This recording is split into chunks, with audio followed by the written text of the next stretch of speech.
Matthew 17. After 6 days, Jesus take Peter, James and John, wey be James brother, go on top one high mountain. Jesus body con change, and him face con dey shine like sun, and him dress con white. At once, Moses and Elijah con appear, dey talk to Jesus. So Peter con tell Jesus, "Oga God, e good make we stay here. If you like, I go build 3 tents, one for you, one for Moses, and one for Elijah." As he still dey talk, one bright cloud come cover them, and one voice come say, "This na my pikin wey I love, make una listen to am." When the disciples hear the voice, them fear come fall face ground. But Jesus touch them, come say, "Stand up, make una not fear." When them look up, the only person wey them see na Jesus. As them they come down from the mountain, Jesus warn them say, "Make una not tell anybody this vision wey una see until God go wake man pikin from death." The disciples ask am say, "Why the law teachers they teach say na Elijah go first come?"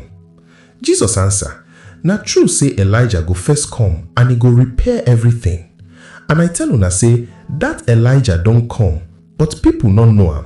Instead, them do am as them like. Na so too, God pikin go suffer for their hand."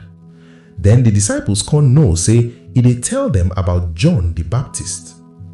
When Jesus and him disciples meet the people, one man come kneel down for Jesus front, beg am say, "Oga God, make you sorry for my son, because he no well, and many times the sickness they suffer and throw am inside fire and water. I bring am come meet your disciples, but them no fit heal am." Jesus can answer, "Una we not get faith and we not know wetin to do. How long I go dey bear with una?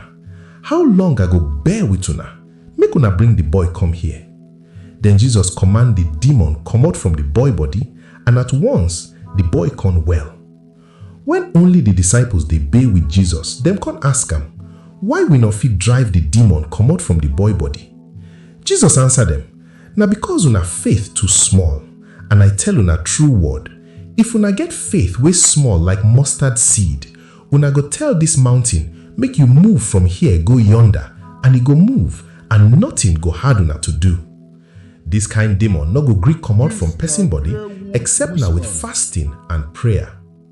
When them enter Galilee, Jesus can't tell them, somebody go sell man pikin give wicked people, then go kill am, and for the 3rd day, God go wake am up. But the disciples not happy because of wetin Jesus talk.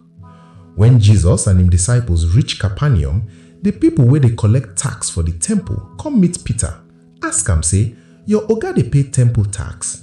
Peter answer, "Yes." As Peter enter the house, Jesus can ask am, "Wetin you think, Simon? Who dey pay tax give kings for this world? Na people for the country or strangers?" Peter answer, "Na strangers dey pay tax." So Jesus can tell am, "Then their own country people dey free. But make them not for cause trouble. Make you go throw hook for river. The first fish where you go catch, when you open him mouth, you go see money for inside. Then make you take the money, pay the tax for me and una." This na Greywood whispers, voice when not loud, but get sense.